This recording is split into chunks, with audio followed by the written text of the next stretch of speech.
လက်ရှိခြေအရဖီယိုကိုနောက်ကောက်ချနိုင်တဲ့ကိုမိုဧကရက်အင်္ဂါညကိုပါအီတာလီယာ16သင်းအဆင့်ပွဲကြို3သက်ချက်များမင်္ဂလာပါပလေးမေကာဂျာနယ်ကနေပြန်လည်ကြိုဆိုလိုက်ပါတယ်ဒီကနေ့မှာတော့ပုံမှန်တင်ဆက်နေကြဖြစ်တဲ့အတိုင်းအင်္ဂါညအတွက်ပွဲစဉ်ပွဲကြို3သက်ချက်3ပွဲကိုနားဆင်ရမှာဖြစ်ပါတယ်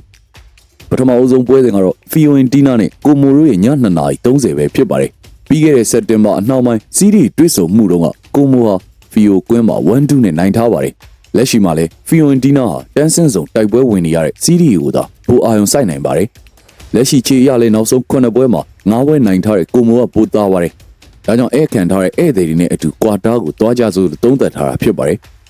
နောက်ထပ်ပွဲစဉ်2ပွဲအနေနဲ့ကတော့ဂျာမန်ဘွန်ဒက်လီဂါပွဲကြံပွဲကြို3သက်ချက်အနေနဲ့ဘုံတော်မင်းရဲ့3သက်ချက်ကိုနားဆင်ရမှာဖြစ်ပါတယ်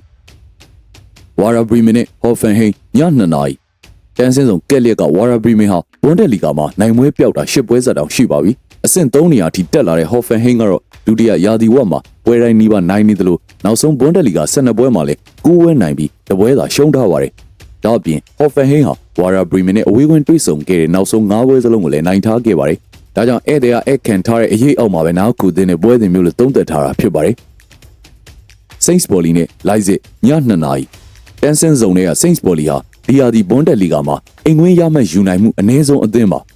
အဆင့်9နေရာလိုက်စစ်ကတော့2026ထဲမှာဘိုင်ယန်နဲ့တပွဲသာရှုံးပြီးကျန်တဲ့2ပွဲစလုံးကိုနိုင်ထားပါတယ်ဒါကြောင့်ဧည့်သည်အရေးအောက်မှာနောက်ခုတင်တဲ့ပွဲစဉ်မျိုးလို့သုံးသပ်ထားတာပဲဖြစ်ပါတယ်ပလေးမီကဂျာနယ်နားဆင်သူညီကိုရီတူတယောက်ချင်းစီတိုင်းကိုကျေးဇူးတင်ရှိပါတယ်ဒီနေ့တင်ဆက်ပေးရတာတော့ပွဲစဉ်3ပွဲရဲ့ပွဲကြို3သက်ချက်ပဲဖြစ်ပါတယ်